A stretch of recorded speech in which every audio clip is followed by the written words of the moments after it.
네, 저희 정시가 되어가지고 오늘 하트카운트의 4월 웨비나 시작하도록 하겠습니다. 네, 오늘 참여해주신 분들, 네, 모두 반갑습니다. 네, 본격적으로 오늘 주제를 소개해드리면은 오늘은 노션과 하트카운트로 100점짜리 보고서 쓰는 방법에 대해서 네, 알려드릴 예정입니다. 저는 하트카운트의 차혜수이고요. 오늘 웨비나 진행을 도와드릴 예정입니다. 네. 저희 주제에 대해서 더 자세히 설명드리기 전에 간단하게 저희 하트카운트 어떤 서비스인지 소개드리고 바로 네, 본론 발표 진행하도록 하겠습니다. 네, 저희 하트카운트 이미 사용하고 계시거나 알고 계신 분들도 계실 텐데요. 현업을 위한 셀프 서비스 데이터 분석 도구라고 생각해 주시면 됩니다. 그래서 저희 EDA 하실 수 있는 시각화 기능과 어, 증강현 분석 기능을 제공하고 있고요. 저희는 누구나 데이터 분석가가 될 수 있다라는 캐치프레이즈로 무료로 시각화 기능을 사용하실 수 있는 데이터 분석 툴입니다. 그래서 아직 사용해보지 않으셨다면 여기 보이시는 QR코드 혹은 검색창에 하트카운트 검색하셔서 네, 한 번씩 사용해보시면 좋을 것 같습니다. 오늘 발표 중에 시연도 있을 예정이니까요. 하트카운트 어떻게 사용하는지 궁금하셨다면 네, 좀 도움이 되실 것 같습니다. 네, 그리고 하트카운트는 좀 데이터 분석에 관심이 있는 분들을 위한 커뮤니티도 운영하고 있습니다. 이쪽 QR코드 네, 인식하시면은 홈페이지로 들어가실 수 있고요. 네, 그래서 뭐 저희 블로그라든지 강의들 무료로 모두 제공하고 있으니 한 번씩 네, 방문하셔서 어떤 콘텐츠 있는지 한번 네, 살펴보시면 좋을 것 같습니다. 그리고 저희가 여기 구독하기를 눌러주시면은 매주 화요일에 새로운 콘텐츠를 가장 빠르게 접하실 수 있습니다. 네, 그래서 저희 소개는 여기까지 하고 바로 발표로 넘어가도록 하겠습니다. 네, 제가 화면 공유를 나갈게요. 어, 안녕하세요. 하트카운트 양승준입니다. 오늘 그 데이터 분석 보고서를 쓰는 두 가지 방법, 이라는 주제로 한 1시간 정도 이야기 나누고 실습도 하려고 합니다. 음, 일단, 그 의사 결정 주체가 기계가 아니고 사람인 경우에 이제 데이터 분석은 사실 여전히 문제가 많고 어떤 비효율적이고 최적화되지 않은 그 모습이 개선될 뚜렷한 조짐이 또 보이지 않는 것도 사실이에요. 뭐 그냥 몇 가지 큰 문제점을 그냥 짚어보자면 데이터 자체에 문제가 있고 어떤 얘기냐면 사실은 실무자들의 데이터 분석이라는 건 어떤 질문에 정량적 답변을 보고서 형태로 만들어서 의사결정권자의 행동을 바꾸게 해야 되는데 데이터는 사실은 그 질문을 위해서 수집된 게 아니라 그냥 어떤 우리 시스템의 운영 목적 또는 뭐 웹 로그, 그러니까 질문에 답변하기 위해서 데이터를 수집했던 게 아니라 그냥 있는 데이터로 그 중요한 비즈니스 질문에 답변해야 되기 때문에 사실은 그 데이터로 답할 수 있는 질문과 그렇지 않은 질문이 참 많아요. 그럼에도 불구하고 조직 내에서는 사실은 그건 모르겠고 사실 데이터로 답하기에는 넘쳐나고 그 범위를 벗어나는 질문들도 많이 그 발생하는 문제도 있고 오늘 그 주로 말씀 나누려고 하는 문제는 그 보고서 작성의 주체와 그 보고서를 활용하는 그래서 정작 의사결정을 내려야 되는 사람이 다른 그러니까 타자의 마음과 생각과 행동을 바꿔야 하는 그 문제에 대해서 한번 말씀 나누려고 합니다. 그래서 그 예, 시작할게요. 저는 이제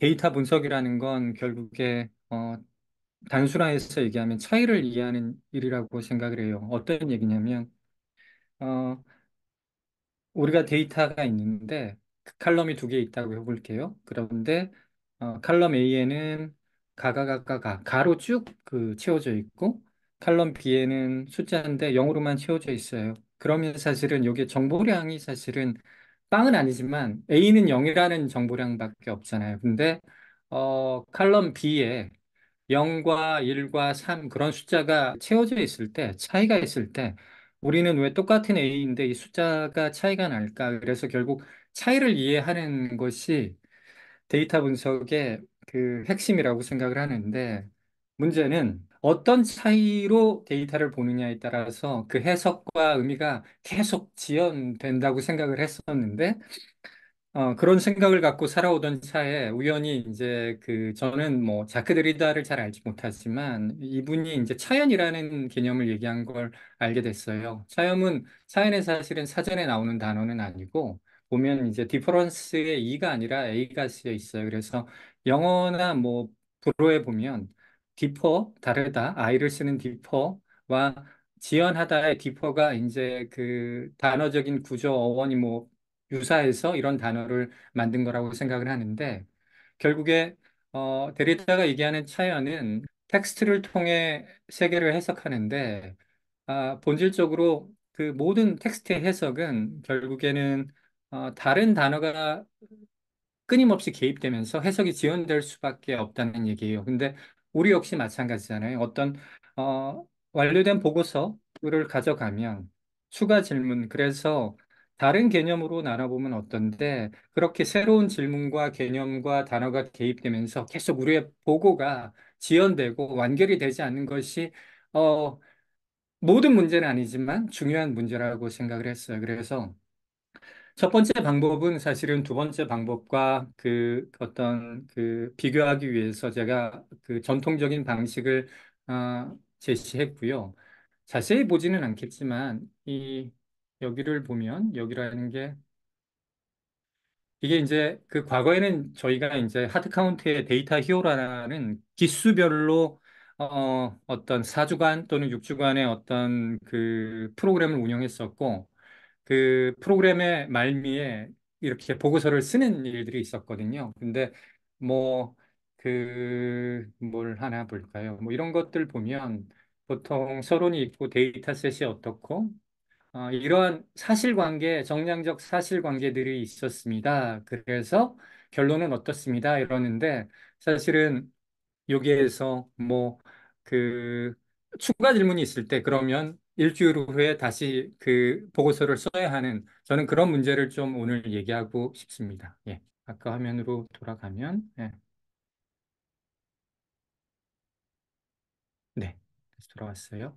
그래서 이 블로그는 뭐 커뮤니티에도 있고 아마 팔로우업 메시지 갈 때 이 링크도 갈 테니까 한번 읽어보셔도 좋겠고 그래서 하여튼 이런 보고서의 공통점은 결국에 사실관계의 나열로 결론에 그래서 이런 인사이트가 있다라고 이제 제시하고 있는데 지난달 몇 명이었어? 지난달 신규로 가입한 고객이 몇 명이었어? 이렇게 그 하나의 정답이 있는 질문이 아니라 그 하나의 올바른 정답이 없는 그런 많은 질문들. 왜 이번 달 우리 그 방문자 수가 떨어졌어?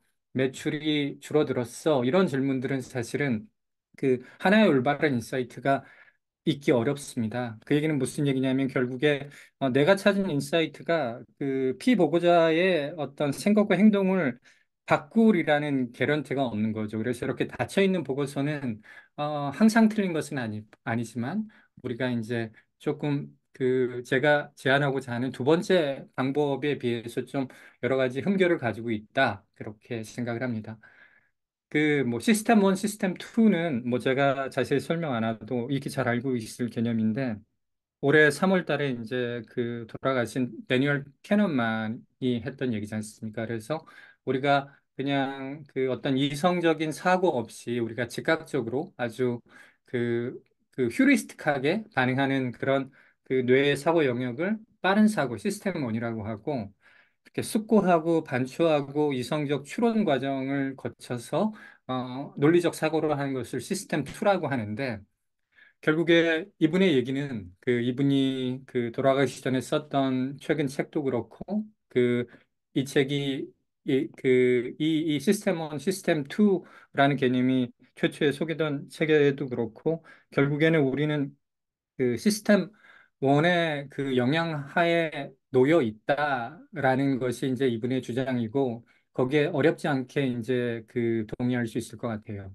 그래서 어 뭐 데이터를 진지하게 다루는 조직 또는 데이터를 이제 막 그 한번 다뤄보려고 하는 조직 그리고 경험이 있는 사람 그렇지 않은 사람도 조직의 의사결정이 통찰보다는 데이터에서 발견한 객관적 사실에 의존해야 된다, 그 기대야 된다는 거에 대해서는 사실은 우리가 진짜 귀에 못이 박히도록 그런 주장을 들었는데 저는 사실은 이 주장이 아직은 비현실적이라고 생각을 합니다. 그리고 이러한 그릇된 믿음이 사실은 데이터를 실무에서 다루는 사람을 힘들게 하는 또 그 근본적인 이유 중에 하나라고 생각을 해요.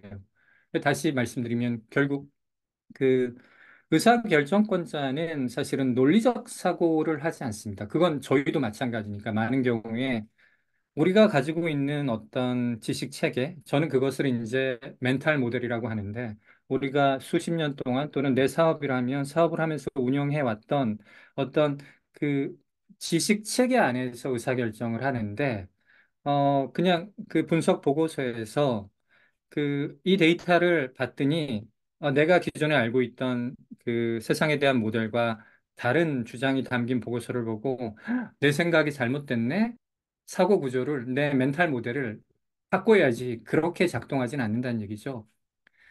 그리고 이제 우리 실무자들은 이렇게 얘기하죠.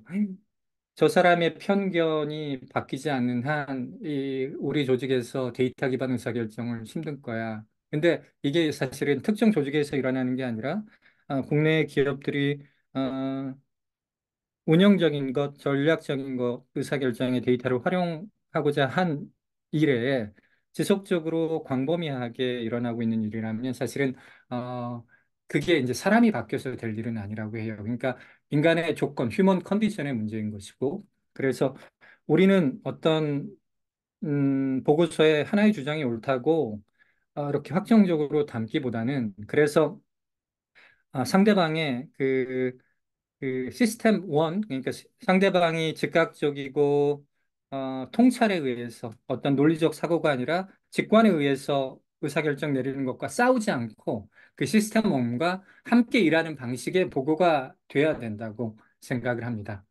뭐 이제 같은 얘기가 써 있는데 그래도 뭐 좀 더 천천히 한번 제가 그 여기 적인 내용도 한번 말씀을 드리면 이런 거예요. 그러니까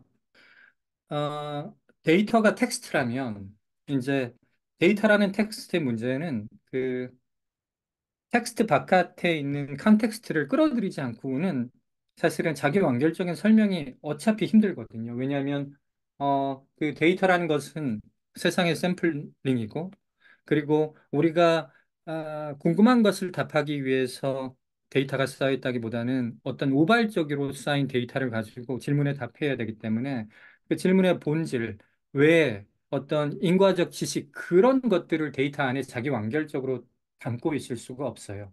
그래서 결국엔 아, 사실적 관계들과 우리 마음속에 있는 컨텍스트가 결합돼서 의사결정이 일어나야 된다면 어떤 확정적으로 어떤 이야기를 하기보다는 좀 열려 있는 보고서를 작성해야 되지 않나라는 것이 이제 제 경험에서 우러나온 어떤 오늘 그 여러분들에게 드리고 싶은 새로운 보고서를 작성하는 방안이고 이것이 어떻게 가능할지는 실습을 통해서 한번 보여드리도록 하겠습니다. 그래서 실습을 시작하기 전에 이제 몇 가지 이야기를 할 텐데 결국 요 꼭지는 동일한 얘기예요. 그러니까 우리가 정적인 이미지, 정물화를 가지고 하나의 사실, 몇 가지 제한된 사실을 담아서 보고서를 쓰기보다는 좀 추가 질문이 있을 때 바로 움직이는 살아있는 생물처럼 꿈틀이는 보고서를 쓰면 어떨까? 그래서 피보고자가 어떤 영감이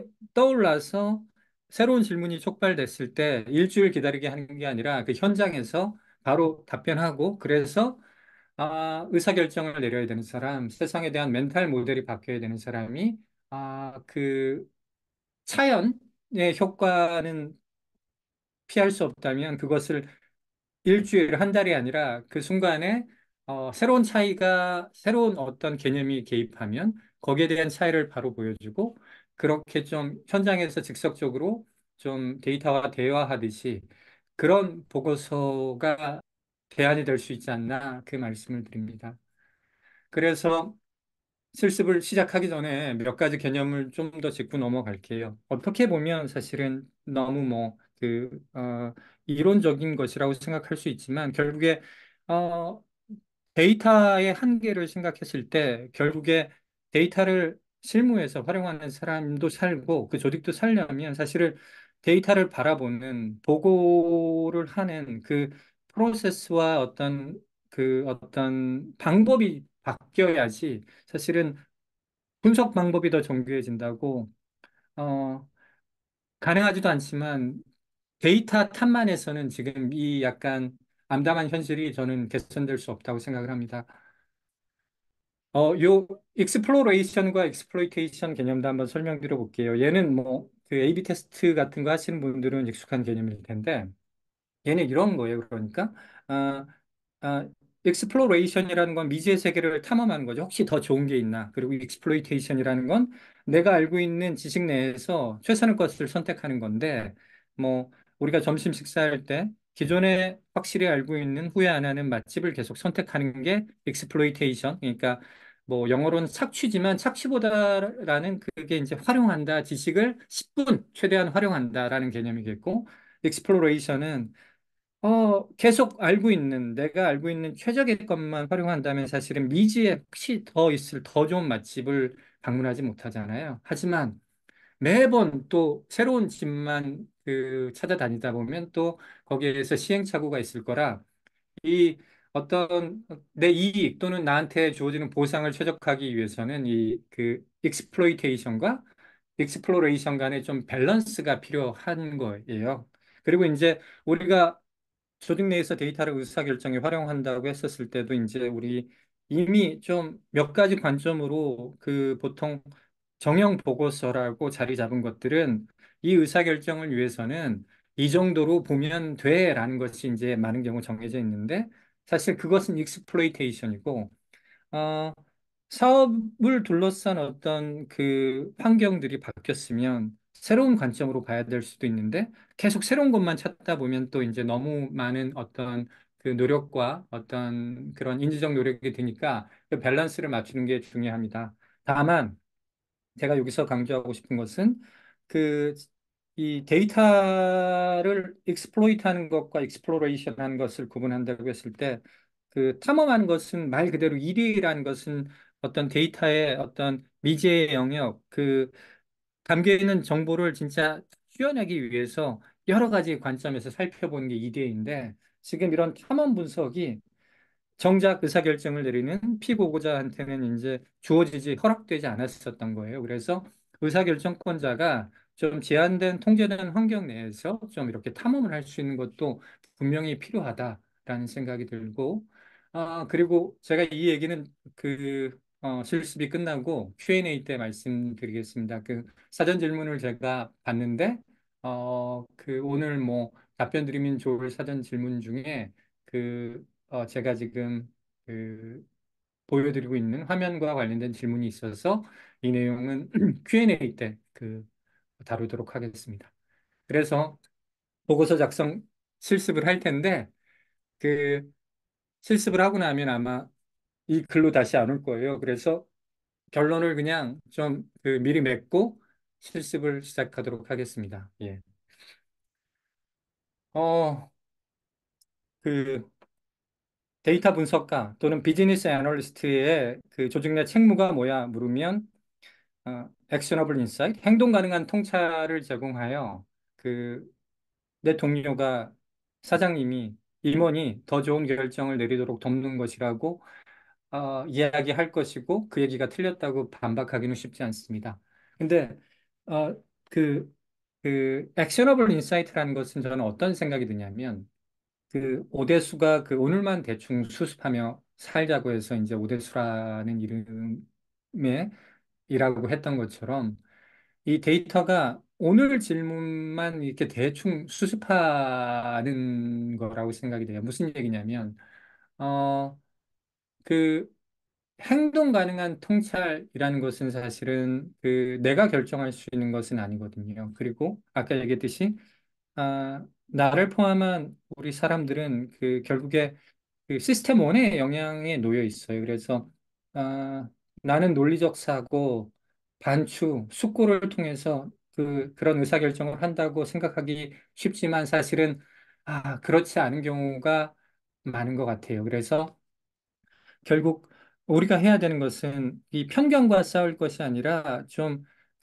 편견을 계속 업데이트 해야 된다고 봐요. 그러니까 우리가 세상을 정말 유리구슬처럼 투명하게 열 수 없고, 결국은 살아가기 위해서 틀렸을지라도 어떤 세상에 대한 인과성에 대한 지식, 세상에 대한 어떤 모델이 있어야 되는데, 그것이, 어, 틀렸을지언정 그게 없으면 살 수가 없으니까, 그 틀린 편견을 바뀐 세상의 새로운 질서를 통해서 계속 업데이트하는 일에 좀 데이터가 기여해야 되고, 저는 이 과정을 이제 지식 생산이라고 생각을 합니다. 그래서 굉장히 구체적인 맥락에서 어떤 구체적인 패턴이 발견됐으니 이렇게 하는 게 좋겠습니다라고 해서 우리의 어떤 행동이 바뀌지는 못한다고 생각해요. 그래서 그 어떤 그 행동 가능한 통찰이 아니라 그 세상을 보는 어떤 지식과 이론이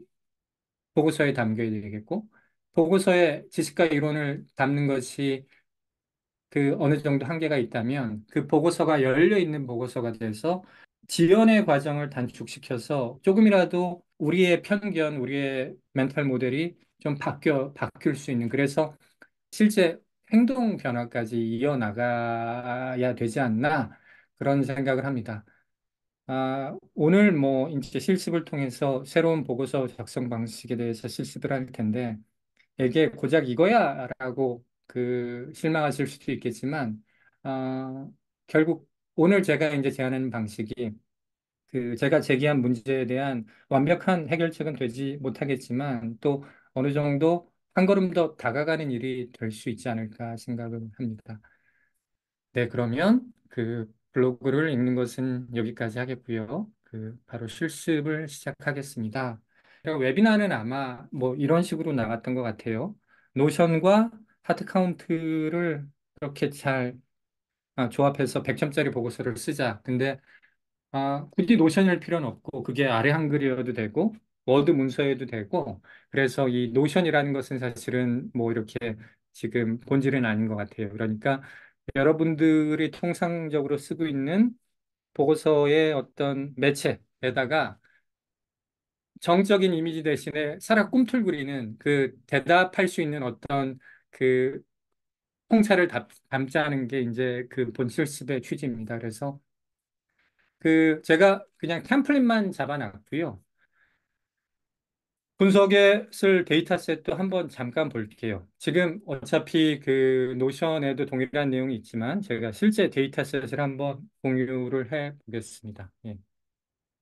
의도적으로 뭐 그냥 실습하기 좋은 데이터셋이고, 얘는 그냥 보험회사의 보험비 청구와 관련된 데이터셋이라고 보면 될 것 같아요. 그래서 피청구인의 뭐 나이가 있고, 성별이 있고, 그리고 BMI는 그 바디매스 인덱스니까 비만 신체 질량 지수라고 이해하시면 되겠고, 높으면 약간 비만도가 있는 것이라고 생각하면 되겠고, 얘는 하루의 활동량, 만보기 또는 뭐 여러 가지 전자기기를 통해 측정한 활동량, 그리고 자녀 수, 흡연 여부, 뭐 사는 곳, 그리고 얘는 뭐 최근 1년 동안에 청구한 의료비 또는 실 지급한 의료비, 그리고 얘는 그냥 yes, no 플래그인데, 최근 6개월 이내 또는 3개월 이내에 의료비를 청구한 적이 있나, 그렇게 이해하시면 될 것 같아요. 그래서 이 데이터셋을 가지고 뭐 결론은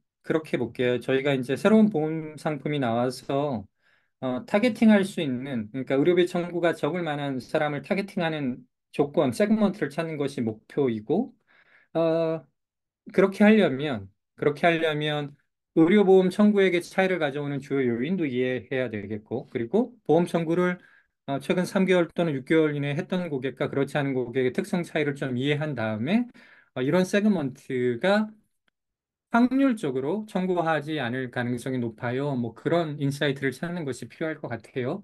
그래서 그 작업을 한번 해보겠습니다.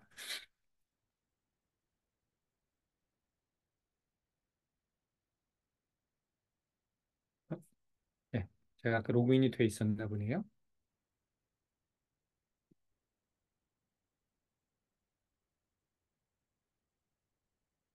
아까 그 데이터는,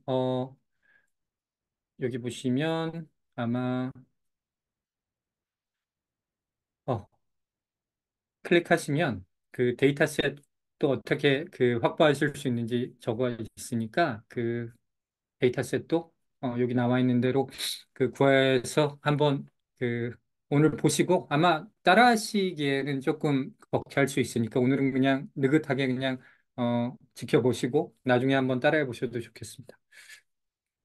그래서 지금 데이터를 이쪽으로 옮겨왔고요.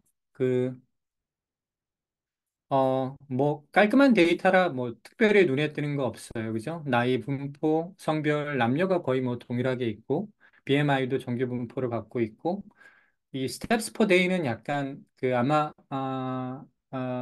이렇게 측정된 데에는 뭐 이유가 있을 것 같아요. 예, 예. 이렇게 사실은 분포가 이러면 안 될 텐데 뭔가 수집이나 측정에 오류가 있거나 아니면 그 어떤 뭐 단순화의 과정이 있었거나 뭐 그랬을 것 같은데 그럼에도 불구하고 뭐 아주 엄청 많이 걸었던 사람이 일부 있고 예, 아주 조금 걸었던 사람이 있고 뭐 그렇게 이해하시면 되겠고 자녀 수, 흡연 여부, 사는 곳은 뭐 거의 똑같네요. 그리고 의료비 그리고 아까 얘기했듯이 그 클레임, 그러니까 청구 여부가 이렇게 no yes로 있습니다.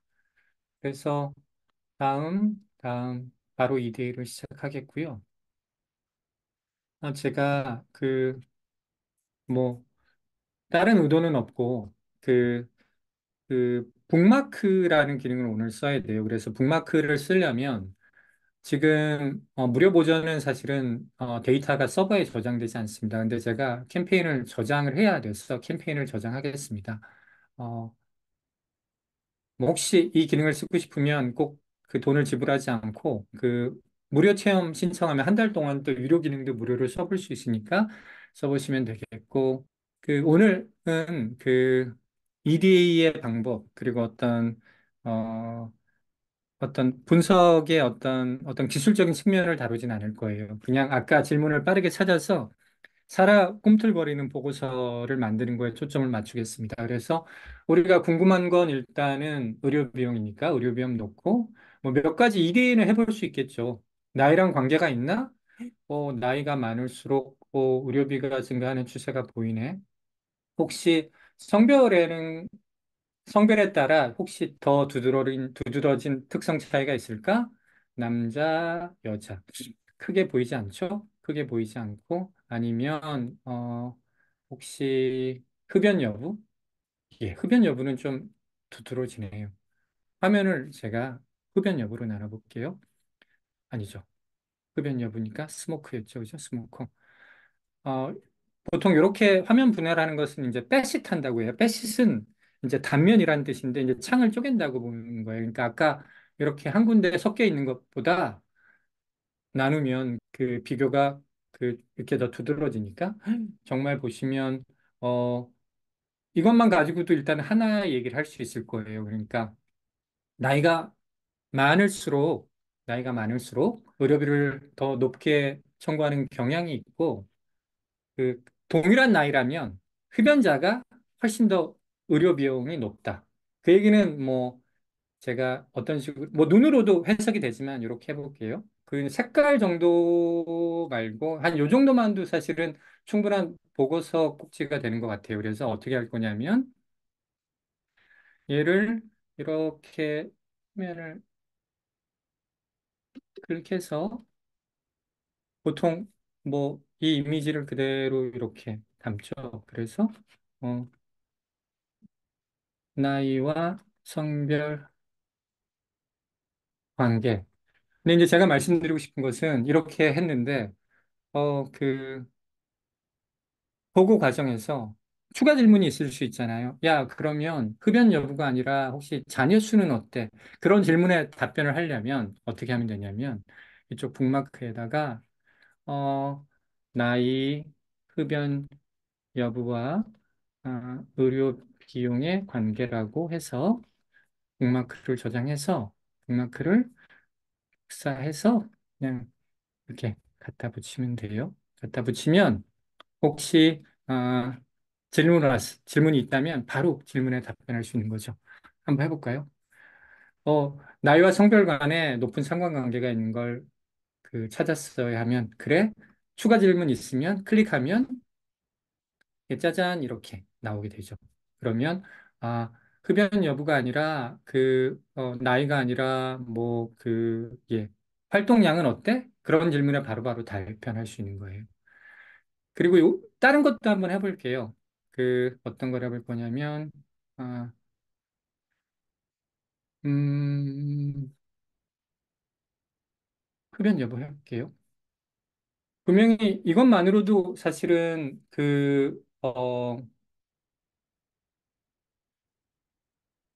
굉장히 두드러진 어떤 정량적 차이가 있지만 우리가 이제 여기에서 그, 이 차이가 진짜 흡연 여부 말고 이 yes 안에는 얘를 또 다른 차원으로 계속 쪼갤 수 있는데 그 부분을 이제 우리가 모든 가설을 또 다 세울 수는 없으니까 한번 제가 다이얼로그라는 기능을 통해서 한번 정량적 사실을 어떻게 쉽게 뽑아내고 다음에 물으면 좋을 법한 질문들을 어떻게 저희 제품이 추천하는지를 한번 보여드릴게요.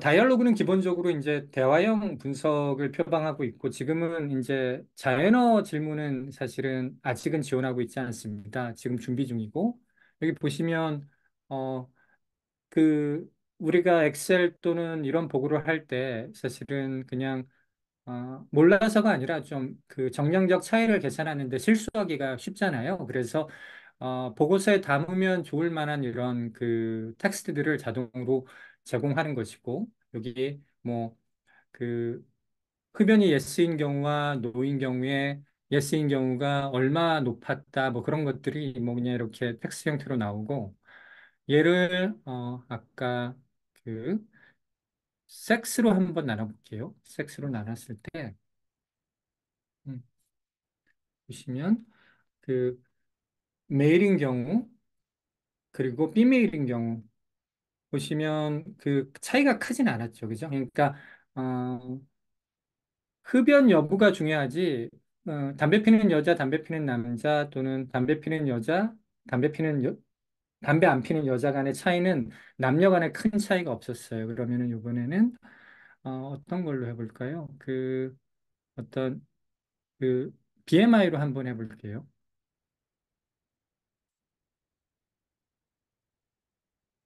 이 얘기는 어떤 얘기냐면 BMI는 사실은 숫자잖아요. 근데 숫자를 범주화하는 방식에는 여러 가지가 있지만 퍼센타일이라는 개념이 있어요. 무슨 얘기냐면 어, 제가 퍼센타일을 소팅을 이렇게 해볼게요. 그러니까 이 얘기는 BMI, 신체 비만 지수가 가장 낮은 하위 20% 그리고 가장 높은 상위 20%가 있고 얘는 흡연 예스도인데 이 차이가 어떤 가장 큰 걸 보면 오히려 그러니까 60, 80 그러니까 비만 지수가 높은 경우에는 흡연 여부가 예스인 경우와 노인 경우에 이 의료비 차이가 굉장히 두드러졌었죠. 그러면 이게 보고서에 바로 쓸 수 있을지 모르겠지만 예를 들어 이런 데다가도 뭐 이런 식으로 텍스트를 해놓고 이미지를 복사를 해서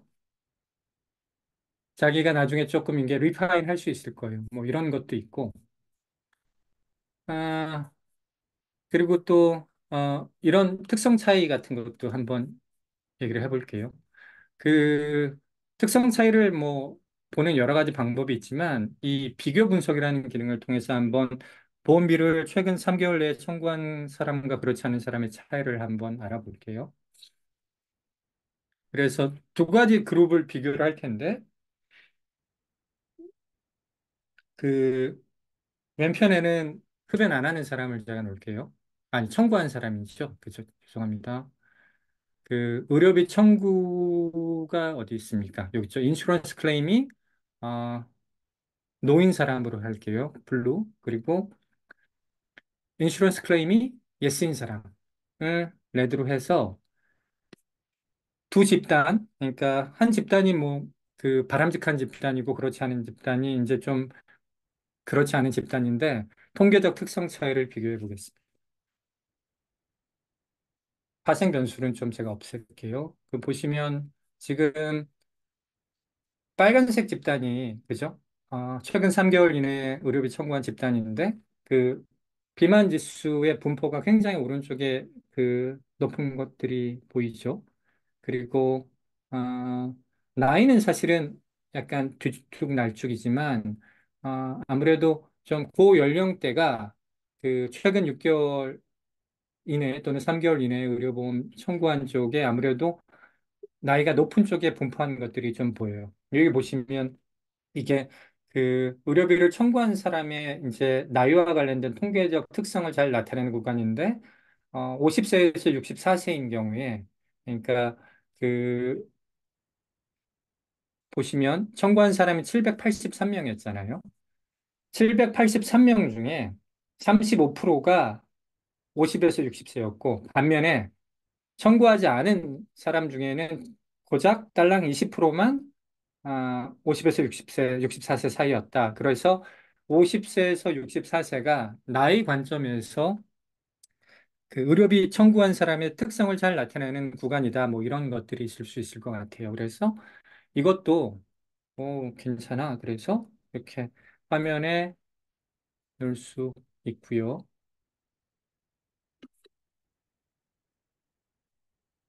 화면에 넣고 혹시 뭐 더 물어볼 수 있잖아요. 어떻게 물어볼 수 있냐면 야, 전체가 아니라 그 청구 여부에 따른 어, 성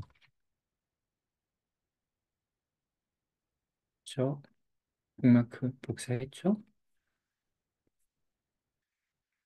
그래서 보세요. 청구한 집단과 그렇지 않은 집단은 이렇답니다. 얘기를 했는데 전체 말고 혹시 남자만 놓고 이 분석을 해볼 수 있니? 그렇게 물어볼 수 있잖아요. 그러면 그때 클릭하고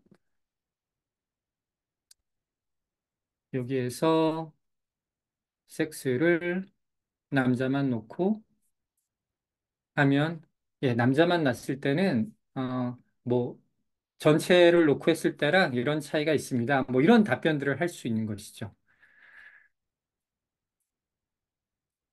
그래서 세그먼트 발견하는 것까지 해볼게요. 세그먼트 발견하는 것. 뭐 저희는 사실은 대충 어떠한 그 특성일 때 청구할 확률이 높은지 개별 변수적으로 살펴봤는데 세그먼트라는 것은 이제 엔드 조건일 수 있잖아요. 그러니까 여자인 경우에는 어떠한 나이가 몇 대이고 어떤 경우에 확률이 높다. 그렇게 엔드 조건으로 세그먼트의 조건을 찾는 방식이 이제 내부적으로는 저희는 이제 트리 모형을 쓰고 마이크로 세그먼트라는 기능이 있습니다.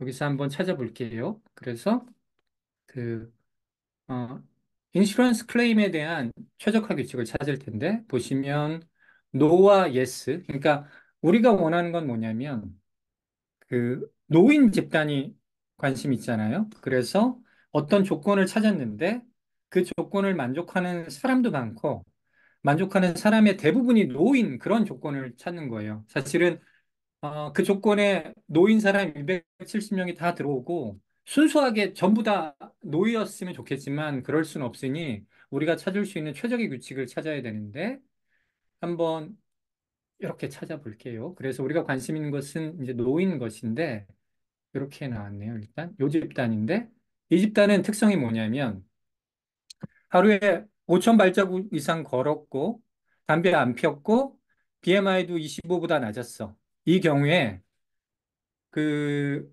이 조건을 만족하는 사람이 100명이 있는데요. 101명. 그 사람들의 94%가, 즉 95명이 다 놓였어. 그러면 이거 좋은 조건 아닙니까? 그래서 이렇게 얘도 찾았습니다 하고, 그래서 우리 얘로 한번 마케팅 해봐요. 뭐 이런 식의 얘기를 할 수 있을 것 같아요. 그, 예, 보고서를 뭐, 아, 좀더 가다듬기는 해야 되겠지만 어떤 느낌인지는 아셨죠? 그죠? 여기서도 북마크를 할 수 있고, 예. 세그먼트 북마크 해서 만들고, 얘도 이렇게 복사해서 보고서에다가 링크를 추가하면 추가 질문이 있을 때 바로 그 자리에서 답변할 수 있지 않을까 생각합니다. 네. 그, 한 시간 정도 생각을 했었고, 아마 Q&A도 좀 그 소화를 해야 돼서 실습은 이걸로 마치겠습니다. 네, 보이시죠?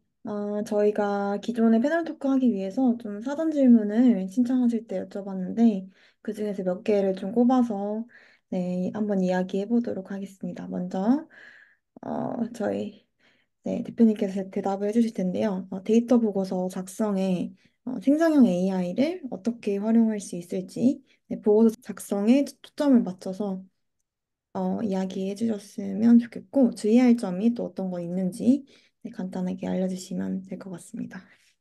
네.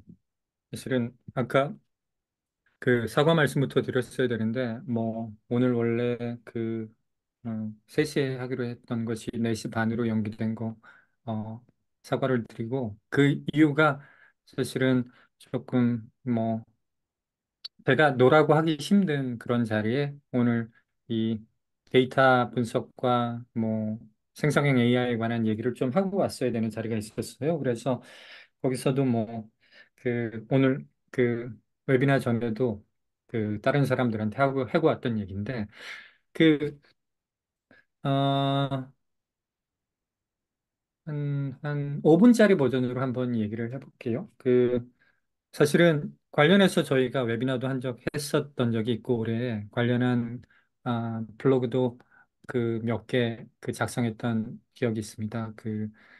일단, 어, 데이터 보고서의 작성 과정을 보면 이렇지 않습니까? 그, 자연어 질문이 있고, 자연어 질문이라는 건 이제 우리가 하는 얘기죠. 우리가 하는 얘기가 있고, 어, 그리고 자연어 질문을 이제 데이터의 질문으로 바꿔야 돼요. 이 얘기 한번 말씀드려 볼게요. 그러니까 생성형 AI는 사실은 분명히 코드 제너레이션 능력도 있지만, 아, 결국에는 문서를 요약하거나 또는 문서를 생성하거나 또는 문서 Q&A에는 굉장히 잘하잖아요. 근데 이제 데이터와 관련된 어떤 우리가 해야 되는 일을 생각해 보면 보고서를 만들어야 되고 그리고 데이터에 Q&A를 해야 되는데 이때 이제 본질적인 차이가 뭐냐면 그 다른 코드와 달리 그러니까 우리가 프로그래밍 언어를 뭐 만들어 그러니까 뭐 파이썬 코드를 만들어 그런 것들은 많은 경우에 언어와 코드 간에 어느 정도 일대일 매칭이 가능해요. 근데 사람의 언어를 데이터가 답변할 수 있는 언어로 만들려면 그게 파이썬이든 SQL이든 아니면 어떤 분석 도구에서 활용하는 언어든 뭐가 고려해야 되냐면 가지고 있는 데이터의 시멘틱이 고려돼야 되거든요. 그래서 많은 경우 우리가 그냥 엑셀이라고 생각을 해볼게요. 엑셀에는 사실은 시멘틱이 듬뿍 담겨 있는 거예요. 무슨 얘기냐면 데이터 분석 맥락에서 시멘틱이라는 것은 그 데이터의 어떤 의미와 비즈니스의 단어 간의 의미가 차이가 나잖아요. 그러니까 예를 들어 어, 전환율이라는 개념이 있으면 데이터의 전환율이라고 필드가 정해져 있는 게 아니라 어떠한 변수와 어떤 변수를 나눈다라는 것들이 시멘틱적인 어떤 레이어가 있지 않고서는 전환율을 우리가 바로 계산할 수 없고 고객이라는 것도 마찬가지죠. 우리 비즈니스 맥락에서 정의하는 고객이 데이터의 어떤 필드에 어떤 값을 바라봐야 고객인지, 그리고, 뭐, 심지어 이런 것도 있겠죠. 지난달, 매출을 알려줘 했을 때, 또는, 아, 이때, 지난달이라는 것이, 아, 데이터셋에 있는 어떤 매출 일자일 텐데, 그 나쁜 예예요. 그러면은 월별 최근 6개월 동안 월별 매출을 알려줘 했을 때 결국엔 월 데이터는 우리가 다 끄집어낼 수 있는데 우리가 이제 보고를 할 때는 지금이 4월 26일이야. 그러면 이게 complete months 그러니까 4월이 다 차지 않았잖아요. 그러면 사실은 맥락에 따라서 4월 달은 빼는 게 맞을 수도 있거든요. 왜냐하면 그 공정한 비교가 안 되니까. 근데 그렇게 월별 비교라고 했을 때 데이터에서 그 complete months 그러니까 완전히 온전히 한 달치를 갖고 있는 달만 가져온다는 그러한 어떤 시멘틱 그러니까 일상에서 쓰는 데이터 맥락에서의 언어와 DB 또는 스키마, 엑셀에 있는 그 언어 간의 그 매핑하는 것이 참 어려워요. 그래서 그 LMM 또는 젠 A만으로 그 일을 할 수 없고 결국에 그 시멘틱에 대한 이해가 있는 어떠한 기존의 도구라든지 아니면 추가적인 시멘틱 레이어를 도움을 받지 않고서는 이 자연어가 데이터 언어로 변환되기가 어려워요. 일단은 그게 만약에 됐다고 해볼게요. 그것이 이제 가능한 몇 가지 방법이 있으니까 데이터 언어가 데이터 분석 도구 또는 데이터의 문법과 어떤 그 구조를 따르는 언어로 변환이 됐다고 해볼게요. 그게 SQL이 됐던 어떤 데이터 도구의 어떤 내부적인 신텍스가 됐건 파이썬이 됐건 그 다음에 이제 그 질문에 따라서 예를 들어 어, 이번 달 매출 증가 요인을 알려줘 했을 때 결국에는 걔를 그 Y축에는 매출 총합을 놓고 이번 달 알려면 비교를 해야 되니까 월별 매출 추이를 이렇게 보여주는 차트를 만들었을 때 일단 그 차트에 대한 해석이 또 필요한 거잖아요. 그래서 지금 근데 이 부분은 그러니까 이미지를 보건 그 아니면 뭐 그 차트라는 건 기본적으로 이미지인데 뒷단에 그 차트를 그린 테이블을 가지고 있는 경우에는 그 차트 해석이 곧잘 돼요. 그리고 제가 알기로는 그챗 GPT의 최근에 이제 엑셀 데이터를 분석을 하면 차트 해석이 뭐 한글은 좀 서툴지만 영어로는 잘 되는데 그렇게 잘 되는 이유는 이 친구들이 예전에는 이미지를 이렇게 그 이미지 투 텍스트 같은 어프로치를 했다면 지금은 차트를 그린 그 서머리 테이블을 그렇게 가지고 이렇게 문장을 생성하는 방식이라 곧잘 하고 있고 그거는 역시 뭐 젠 AI가 됐건 아니면 전통적인 데이터 도구가 됐건 할 수 있는 일이고 그 다음에 아까 문제는 그거잖아요. 그 질문에 대해서 일단 첫 번째 데이터가 할 수 있는 질문으로 치환했고 그 차트에 대한 해석까지 뽑아냈어요. 근데 그 다음에 해야 되는 것은 이번 달 매출 증가 요인을 알려달라고 했지 이번 달 매출을 그냥 정량적으로 보여달라고 하진 않았잖아요. 근데 그 이런 것들이 why, how 퀘스천은 진짜 하나의 정답이 없는 거잖아요. 그리고 내가 요인이라고 생각했던 건 피보고자가 요인이 아니라고 생각할 수도 있고 왜냐하면 매출 증가 요인이 어떤 특정 상품이 잘 팔려서인지 아니면 어떤 이벤트 때문인지 굉장히 많은 이유가 있을 수 있는데 그것들 중에서 그 기계가 인과성을 고려해서 어떤 이벤트 때문에 그래요? 아니면 우리가 통제할 수 있는 어떤 그 특정 뭐 세그먼트 연령대에 소구하는 어떤 상품을 우리가 독점 판매해서 그래요. 그런 것들을 특정적으로 찾기는 어려워요. 그래서 그리고 챗GPT 같은 거에다가 그 물어보면 좋을 법한 질문을 알려줘 하면 얘는 교과서적으로 그 데이터에 대한 데이터가 답할 수 있는 질문을 제시하는 게 아니라 그냥 그럴듯한 질문을 제시하기 때문에 이 분석 맥락에서 어떤 인과적 추론 또는 분석적 추론이 필요한 작업, 그러니까 하나의 질문에 답하고 거기에서 나아가서 다음 질문을 해야 되고 하는 경우에 그 다음 질문은 여전히 젠 AI가 하기는 어렵다고 봐요. 오히려 이 부분은 데이터 분석이라는 건 사실은 인간의 언어는 굉장히 다양한 형식으로 있지만 어떠한 데이터셋이 주어졌을 때 그 분석하는 과정은 굉장히 미케니컬하거든요. 그러니까 숙련된 분석가가 패턴을 찾는 과정은 굉장히 그 기계적이고 절차적이에요. 그래서 이런 부분들은 데이터가 답할 수 있는 현 맥락에 있어서 답할 수 있는 질문은 좀 이렇게 그 전문가 시스템이 찾아주는 게 맞지 않나 싶고, 그리고 그렇게 찾았을 때 그 사실의 나열들을 종합해서 보고서로 써야 되는데, 이때는 뭐 그 어떤 문장의 표현이라든지 뭐 짧은 문장을 좀 늘려 쓴다든지 이런 경우에는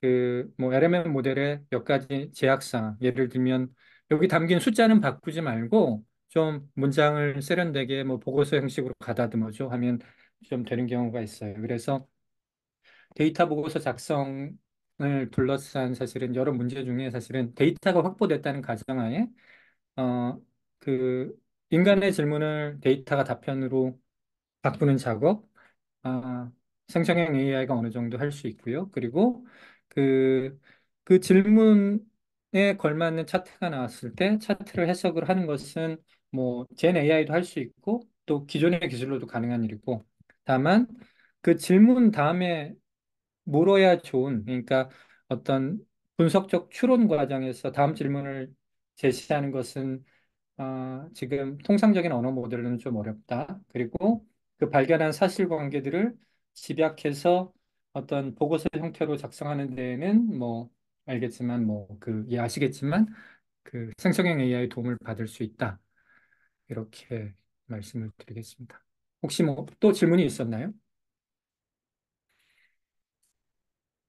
네, 아니요, 따로 없어서 음, 우선 네, 다음 질문 네, 다루면 될 것 같습니다. 지금 시간이 많이 없어서. 네. 5분 네, 정도 하고 클로징 하면 되겠죠? 네, 네, 괜찮으세요? 알겠습니다. 네, 그 다음 질문은 그 아까 대표님께서 잠깐 언급하셨던 그 음, 보고서 작성과 관련된 하트카운트의 기능들을 조금 더 자세히 지금 설명드리고자 저희가 미리 네, 요 질문 네, 꼽아놨습니다. 그래서 하트카운트에는 어떤 기능들이 있는지 간단하게 소개해 주시면 되겠습니다.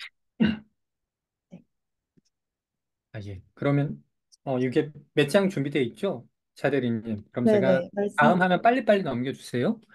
어, 어, 이제 저는 생각보다 빠른 기간 안에 이 많은 부분들, 그러니까 아, 실무자가 뭐 베스트 캠퍼스에서 데이터를 배우고 뭐 그런 부분이 사실은 어, 결국에는 그 아까 말씀드린 것처럼 누군가 정말 우리보다 똑똑한 무엇인가가, 그건 어차피 데이터로 답 못하고 주어진 데이터에서 뽑을 수 있는 최고의 정보 사실들은 이거야라고 말하는 단계가 온다면, 근데 지금은 혹시 뭐가 더 있지 않을까, 내가 분석 능력이 부족해서 그런 그 아쉬움 때문에 사실은 많은 사람들이 조금 불필요한 그 애들을 쓰고 있는데, 결국엔 그런 단계가 올 것이라고 보고, 그게 뭐 5년 올지 10년 올지는 모르겠어요. 그래서 저희는 이제 그 두 가지 측면에서 이제 실무자들이 그 데이터와 관련된 처리해야 되는 일, 보통 이것들을 그 job to be done이라고 하지 않습니까? 그래서 해내야 되는 일들을 이렇게 네 가지로 나눴는데, 얘는 어떻게 보면 또 이제 그 아까 말씀드린 것처럼 생성형 업무가 있고, 그러니까 데이터 보고서를 드래프팅하는 것은 생성형 업무고, 그리고 데이터에 접근하기 위해서 SQL을 쓰는 것도 생성형 업무고, 그리고 빠르게 Q&A 하는 것들은 이 두 가지 뒤에 있는 두 가지 질문이라고 생각해요. 그래서 그때그때 질문에 빠르게 답변하는 것, 그리고 지표 변화 원인 찾는다는 것은 그 실제 이제 기업 내에서 그 지표, 매트릭을 관리하시는 분들은 알겠지만 그 그냥 아무 일이 없지 않지는 않았을 테니까 지표는 계속 출렁해요. 근데 문제는 이게 운에 의해 출렁인 건지 아니면 우리 사업을 둘러싼 근본적인 환경 변화 때문에 출렁인 건지 그걸 판단하는 게 어렵고, 이 부분이 사실은 그러니까 왜 올랐어? 왜 떨어졌어? 아, 그냥 운 때문에 출렁이었던 거예요라고 좀 이렇게 좀 확실하게 설득할 수 있다면 그 많은 경우 이제 실무자들의 수고스러움이 줄어들 것이라고 생각해요. 그래서 이 네 가지가 사실은 현재 도구로서 완벽하게 그 해결책을 제시하지 못하고 있고, 문제점이 있다고 지금 정의를 했고요. 다음 장 한번 보여줄래요? 그래서 뭐 되게 조그맣게 보이는데 얘는 뭐 사실은 이거 저희 내부 보통 쓰는 자료입니다. 저희 내부에서 지금 어떻게 지금 그 하트 카운트를 더 좋게 만들 것인가 하는 고민들이 담겨 있는 것이고 그 아까 보여드린 것처럼 어떤 대화형 분석을 통해서 데이터 보고서 작성 작업 지금은 저희가 LMM 인터그레이션은 하지 않았지만 해서 도움이 된다면 적극적으로 하려고 하고 있고 저희 기업용 제품 중에는 TTS라는 게 있어요. 얘는 뭐냐면 자연어를 SQL로 바꿔주는 것. 어, 이게 이제 TTS 자체는 DB와 관련된 기술을 갖고 있는 회사 또는 라면 지금 시도하고 있어요. 그리고 얘는 무슨 엔지니어링적인 스킬, 뭐 DB에 대한 이해가 중요한 게 아니라 언어 모델의 능력에 많이 종속되는 것이고, 그리고 결국에 아까 얘기했던 시멘틱, 그러니까 사람이 쓰는 언어가 데이터베이스 칼럼에 전혀 존재하지 않으면 뭐 TTS가 아니라 그것에 뭐 할아버지가 오더라도 작동하지 않아요. 그래서 많은 경우 좀 메타데이터가 잘 있으면 굉장히 좋은 SQL문 작성하고 메타데이터가 부족하면 사실은 뭐 아무리 뭐 랭체인이든 뭐 어떤 여러 가지 뭐 스텝 바이 스텝으로 아무리 엔지니어링을 잘해도 결과가 좋지 않고요. 그리고 추가 질문에 답하기는 뭐 이거 자꾸 저희 제품 피셜인데 저희는 B2the A라는 기능을 가지고 있고 지표 번호 원인 찾기도 지금 올 3월에 이제 상용 출시했는데 시그널이라는 제품을 통해서 어떤 지표의 변화는 운 때문이니 무시하고 그냥 더 묻지 마세요. 근데 어떤 지표 변화는 들여다 봐야 돼요. 왜냐하면 사업 환경이 바뀌었을 수도 있고 우리를 둘러싸고 있는 고객의 어떤 새로운 특성이 반영될 수도 있으니 뭐 그런 내용들을 저희가 가지고 있습니다. 그래서 어, 뭐 사실 이 질문이 많은 분이 묻진 않았지만 파트 카운트에서는 이런 것들을 어떻게 해결하고 있느냐 물어봐 주신 분이 있어서 저희 회사 제품 소개도 할 겸 제가 조금 더 말씀을 드렸습니다. 그래서 오늘 약속했던 한 시간이 딱 채워졌고요. 네, 즐거운 금요일 되십시오. 감사합니다. 네, 감사합니다. 제가 메일로 또 안내 드리겠습니다. 감사합니다.